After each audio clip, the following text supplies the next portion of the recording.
युरोपीय राष्ट्र अस्ट्रियाले सर्बियामाथि आक्रमण गरेपछि बाल्कन क्षेत्रको सुरक्षाको निम्ति रुसले सीमा क्षेत्रमा आफ्नो सेना परिचालन गर्यो।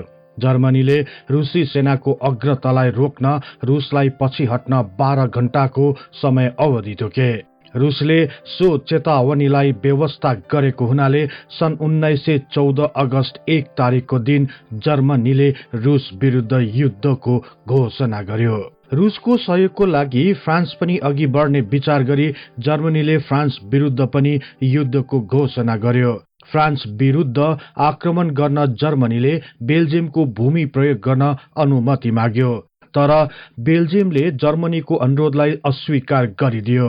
यसबाट क्रुद्ध भएर जर्मनीले बेल्जियममाथि नै आक्रमण गर्यो। यस आक्रमणबाट बेलायतले पनि जर्मनी विरुद्ध लाग्ने निधो गर्यो। अन्ततः 2 गुटको निर्माण भयो। एक समूहमा बेलायत, फ्रान्स, रुस, इटली, बेल्जियम लगायतका अन्य राष्ट्रहरू थिए र यस गुटलाई मित्र राष्ट्र अथवा एलिज भनियो भने अर्को समूहमा जर्मनी, अस्ट्रिया, हंगेरी र टर्की लगायतका अन्य राष्ट्रहरूको समूहलाई केन्द्रीय शक्ति अर्थात् सेन्ट्रल पावर भनियो। यो युद्ध भइरहेको बेला सन् 1917 सालमा बेलायतको पक्षमा अमेरिका पनि युद्धमा सामेल भयो। सन् 1914 सालमा सुरु भएको सो प्रथम विश्व युद्ध सन् 1918 नोभेम्बरमा अन्त्य भएको थियो। विश्व इतिहासमा यो युद्ध नै संसारको सबभन्दा महँगो र रक्तपातपूर्ण भएको भन्ने गरिन्छ। यही विश्व युद्धमा बेलायतको पक्षबाट नेपालका गोर्खाली सेनाले पनि भाग लिएका थिए। यस युद्धमा नेपाली जनताले के कति मूल्य चुकाउनु पर्यो यसबारे आजको कार्यक्रममा चर्चा गर्नेछौं।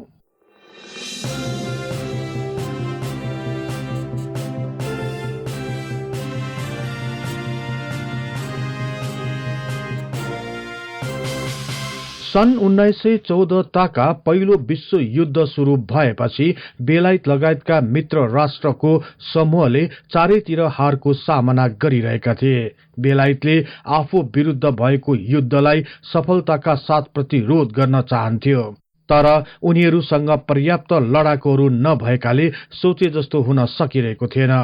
प्रथम विश्व युद्ध सुरु भएको र यस युद्धमा बेलायत राष्ट्र सक्रिय रूपमा लागेको खबर नेपालका तत्कालीन प्रधानमन्त्री तथा महाराज चन्द्र शमशेरलाई थाहा नहुने कुरै भएन। उनले तुरुन्त काठमाडौँ स्थित ब्रिटिस रेजिडेन्टसँग भेट गरी नेपालको सम्पूर्ण सैनिक शक्ति ब्रिटिस सरकारलाई युद्धमा साथ दिन तयार छ भनी ब्रिटिस भारतका भाइसरायलाई सन्देश पुर्याइदिन आग्रह गरे। ब्रिटिस भारतीय सरकारले सो अनुरोधलाई सहर्ष स्वीकार गरे। यसपछि ब्रिटिस सरकारले एक नीति तयार पारे। सो नीति अनुसार नेपाल सरकारबाट पठाइएका नेपाली सेनालाई भारतीय सीमा सुरक्षाको जिम्मा दिने र ब्रिटिस भारत स्थित गोर्खा सेनालाई युरोपको युद्ध मोर्चाहरूमा खटाउने निर्णय गरियो। यसपछि प्रधानमन्त्री चन्द्र शमशेरले आफ्ना सैनिकहरूलाई तुरुन्त तयार हुन आदेश दिए। भारत स्थित ब्रिटिस सरकारले तयार पारेका नीति अनुसार नै जनरल पद्म शमशेरको नेतृत्वमा 10 पल्टन सेना रहने गरी भारतको उत्तर पश्चिम सीमा प्रान्तको काकुल छाउनीमा जाने आदेश दियो। त्यस्तै जनरल तेज शमशेरको कमान्डमा 6 पल्टन नेपाली सेना रहने गरी भारतको पश्चिमी प्रान्त स्थित अर्को छाउनीमा रहेर भारतको सीमा सुरक्षा गर्ने जिम्मा दियो। यी दुवै नेपाली सेनाका टोलीहरूको नेतृत्वदायी भूमिका निभाउन मुख्य जनरल कमान्डर भई बबर शमशेरलाई दिल्लीमा मुख्य कार्यालय खडा गरी बस्ने निर्देशन दियो। यो निर्देशन प्राप्त गर्ने बित्तिकै नेपाली सेना भारततर्फ प्रस्थान गर्यो। भारतीय गोर्खा बटालियनको निमित्त थप सैनिक भर्तीको सम्बन्धमा ब्रिटिस सरकारले नेपालका प्रधानमन्त्री चन्द्र शमशेरलाई अनुरोध गरे। सो आग्रहलाई चन्द्र शमशेरले सहर्ष स्वीकार गरे।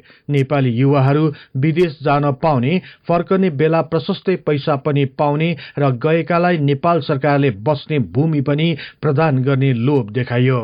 यसका साथै प्रधानमन्त्री चन्द्र शमशेरले प्रथम विश्व युद्धमा अंग्रेज सरकारलाई सहयोग पुर्याउन नेपालका विभिन्न जिल्लाहरूबाट भारतीय गोर्खा सैनिकको लागि भर्ती केन्द्र खुल्ला गरिदिए। कतिपय लेखकहरूका अनुसार चन्द्र शमशेरले नेपालका कतिपय स्थानहरूमा गोर्खा सेनाको लागि भारतमा जान नेपाली युवाहरूलाई फकाए भने कतिपय स्थानहरूमा उर्दी जारी गरेर भए पनि जबरदस्ती पठाए। यसरी 2 लाखको संख्यामा ब्रिटिश भारतीय गोर्खा सेनामा नेपाली युवाहरू भर्ना भए। तत्कालीन समयमा नेपालको जनसंख्या 55 लाख थियो, जसमध्ये ब्रिटिश गोर्खा सैनिकको लागि 2 लाख नेपाली युवाहरू भर्ती भएका थिए। अर्थात पूरै नेपालको जनसंख्याको करिब 4% नेपाली युवाहरूले प्रथम विश्व युद्धमा भाग लिएका थिए। भारतको विभिन्न सैनिक छाउनीमा पुगेका नेपाली युवाहरूले ब्रिटिश गोर्खा सैनिकको रूपमा तालिममा भाग लिन थाले। बन्दुक कसरी चलाउने, तोपलाई कसरी तयार पार्ने, घाइते सैनिकहरूलाई कसरी सुरक्षित स्थानतर्फ ल्याउने जस्ता विभिन्न युद्ध कला सम्बन्धी तालिमहरू सुरु हुन थाल्यो। यही समयमा नेपालका प्रधानमन्त्रीले भारत स्थित ब्रिटिश भाइसरायलाई एक अनुरोध पत्र पठाए। सो पत्रमा गोर्खा फौजमा भर्ती भएका नेपालीहरूलाई उच्च अफिसर पदमा पदोन्नति नगर्न गुप्त रूपमा अनुरोध गरी लेखिएको थियो। प्रधानमन्त्री तथा महाराज चन्द्र शमशेरको यस्तो अनुरोध देखेर ब्रिटिश भारतका भाइसराय र कमान्डर इन चीफ समेत आश्चर्यमा परेका थिए। तर पनि उनीहरूले चन्द्र शमशेरको अनुरोधलाई स्वीकार गरी योग्य गोर्खालीलाई सुबेदार मेजर भन्दा माथि पद दिएनन्। विश्व युद्धले चरम रूप लिन थालेपछि राम्ररी सैनिक तालिम पनि लिन नपाई बेलायतले गोर्खाली सेनालाई युद्ध स्थलतर्फ लाने निर्णय गर्यो। सन् 1914 अक्टोबर 1 तारिकको दिन गोर्खाली सेनाको एक समूह फ्रान्सको भर्सायमा पुग्यो। यो फौजले फ्रान्सको दक्षिणमा अवस्थित लिसबाट उत्तरतर्फ अग्रसर हुने जर्मन सेनालाई रोक्नु थियो। राम्ररी तालिम नपाए तापनि गोर्खाली सेनाले यस युद्धमा जर्मनसँग वीरताका साथ लडे। गोर्खा सिपाही घले गुरुङले 7 जना जर्मन सैनिकहरूलाई बन्दी बनाउन सफल भए। यस बहादुरीबाट गुरुङलाई पछि इन्डियन अर्डर अफ मेरिट पनि प्रदान गर्यो। यसपछि सन् 1915 ताका बाइप्रेसतर्फ गोर्खाली सेना अग्रसर भयो। यहाँ भएको युद्धमा पनि गोर्खालीहरूले आफ्नो बहादुरीतालाई कायम नै राखे। 2 प्लाटुनको कमान्ड गर्दै गोर्खा जवान बेनिधोज राईले जर्मन पक्षको मोर्चा नियन्त्रण गर्नमा सफलता प्राप्त गर्यो। त्यसपछि फेस्टुवर्ट भन्ने स्थानमा भिडन्त भयो। यस युद्धमा 5 जना ब्रिटिश अधिकृतहरूले ज्यान गुमाउनु पर्यो। यसका साथै युद्धमा दुवैतर्फ धेरै सैनिक जवानहरूको हताहत भयो। फ्रान्सको अर्को स्थान फ्याक्युसटमा पनि एक भयानक भिडन्त भयो। यस युद्धमा 7औं भारतीय डिभिजन अन्तर्गत गढवाल ब्रिगेड र 3rd गोर्खा राइफल्सको 2nd बटालियन युद्धरत थिए। युद्धको क्रममा सन् 1915 सेप्टेम्बर 25 का दिन राइफलमेन कुलवीर थापाले अभूतपूर्व बहादुरी देखाए। उनलाई पछि भिसीको सर्वोच्च पदक पनि प्रदान गर्यो। यस्तै गोर्खाली सेनाले टर्की र जर्मनको संयुक्त फौजसँग ग्यालिपोलीमा भीषण युद्धको सामना गर्नु पर्यो। जनरल हेमिल्टनको नेतृत्वमा रहेको गोर्खाली सेनाले यस क्षेत्रमा आक्रमण गर्दा धेरै सैनिकहरूको हताहत भयो। धेरै जना अंग्रेज सैनिक अधिकृतहरूले ज्यान गुमाउनु पर्यो। तर सन् 1917 सालको फेब्रुअरी महिनामा 2 बटालियन गोर्खा सैनिकहरूले एक निर्णायक युद्ध लडे। गोर्खा सेनाको बहादुरी र शौर्यले ब्रिटिश पक्षलाई सो किल्लामाथि विजय प्राप्त भयो, जसलाई ब्रिटिश सैनिक अधिकृतहरूले पनि स्वीकार गरेका थिए। यस्तै सन् 1914 नोभेम्बरमा ब्रिटिश सेनाले खाडी क्षेत्रको बासरामाथि कब्जा गर्यो। यसपछि ब्रिटिश सेना मेसोपोटामिया र टिग्रिसतर्फ अघि बढ्यो। सन् 1915 जुलाई 24 तारिकका दिन नासिरियामाथि कब्जा भयो। यस स्थानमा रहेको एक सुरुङमा भएको युद्धमा गोर्खाली सेनालाई हर्कराज राईले सम्हालेका थिए। नायक हर्कराज राईले पछि हट्न सुरु गरेका गोर्खाली जवानहरूलाई एकत्रित गर्दै आफ्नो युद्ध नारा आयो गोर्खालीको आह्वान गर्दै नाङ्गो खुकुरी लिएर टर्केली सेनाको सुरुङमाथि धावा बोलेका थिए। यस आक्रमणमा परि 13 जना टर्कीका सैनिकहरूको मृत्यु भएको थियो। कतिपय स्थानमा भएको युद्ध मोर्चामा अंग्रेज सेनाका अधिकृतहरूको मृत्यु तथा विरोधी सेनाले बन्दक बनाएपछि गोर्खा सैनिकहरूले कमान्डको अभिभारा सम्हालेका थिए। त्यस्तै खाडी क्षेत्रमा नै भएको युद्धमा गोर्खा सेनाका कमान्डर वरिष्ठ एनसीओ हवलदार फत्ते बहादुर लिम्बू र बोटु खत्रीले कमान्ड सम्हालेका थिए। थुप्रै चुनौतीलाई सामना गर्दै गोर्खाली सेना बगदादतर्फ अघि बढिरहे। त्यस्तै प्यालेस्टाइन क्षेत्रमा पनि गोर्खाली सेनाको भीषण भिडन्त जर्मन फौजसँग भएको थियो। सन् 1918 अप्रिलमा भएको युद्धमा गोर्खाली सेनाले बहादुरीका साथ युद्ध लड्दै जर्मन फौजलाई अघि बढ्नबाट रोकेका थिए।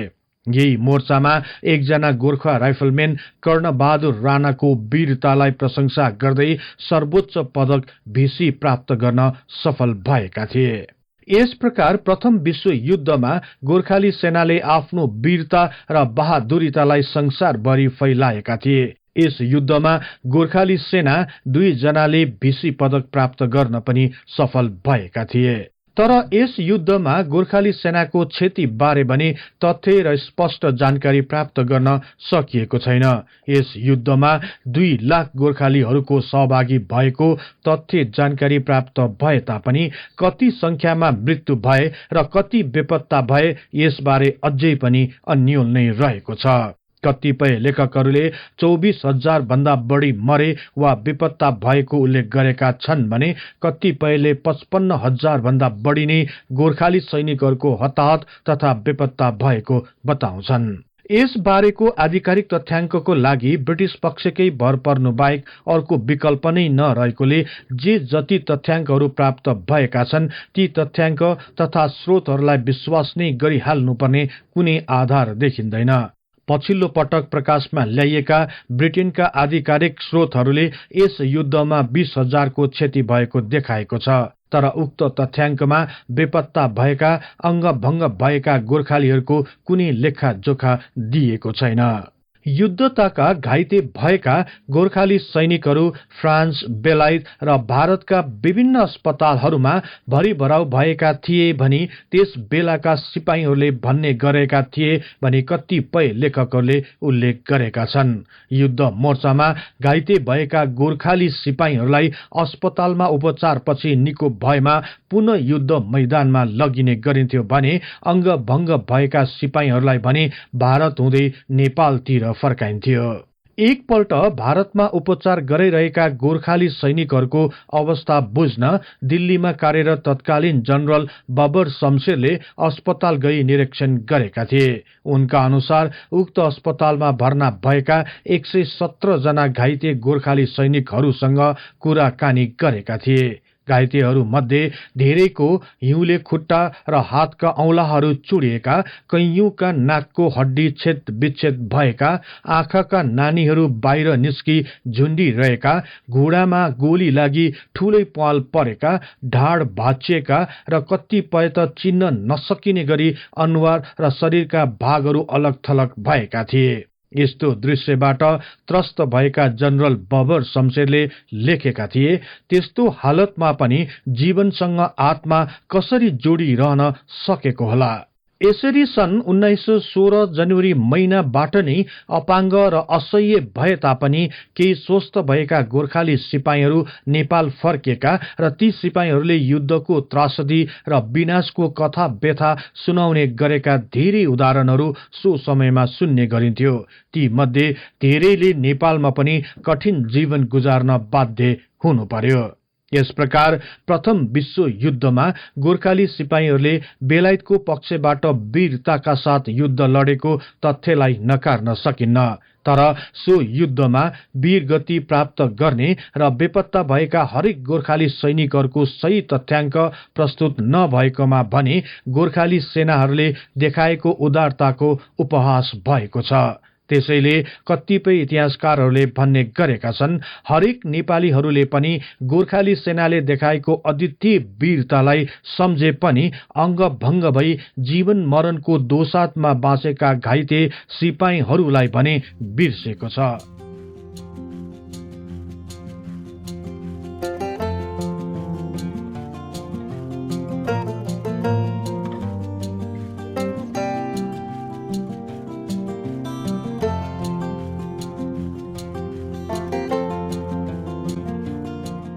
यो कार्यक्रम यहाँहरूलाई कस्तो लाग्यो कृपया कमेन्ट बक्समा लेखी पठाउनुहोला। यस्तै रोचक तथा तथ्य इतिहासको लागि हिस्ट्री इन नेपाली च्यानललाई सदैव सम्झनुहोस्। इतिहासको कुनै पनि कालखण्डबारे तपाईँलाई सुन्न र बुझ्न चाहना राख्नु भएको छ भने तल रहेको कमेन्ट बक्समा उल्लेख गर्नुहोस्। हामी सो बारे प्राथमिकताका साथ कार्यक्रम बनाउने नै छौं। जाँदा जाँदै यस च्यानललाई लाइक, शेयर र सब्स्क्राइब गर्दै बेल आइकनमा क्लिक गरी हाम्रो यो तथ्य इतिहासको बारे ज्ञान प्रसार गर्ने लक्ष्यलाई साथ दिनुहोस् भन्दै अर्को कार्यक्रममा फेरि भेट्ने बाचा गर्दै म सार्थक नेपाल बिदा हुन्छु।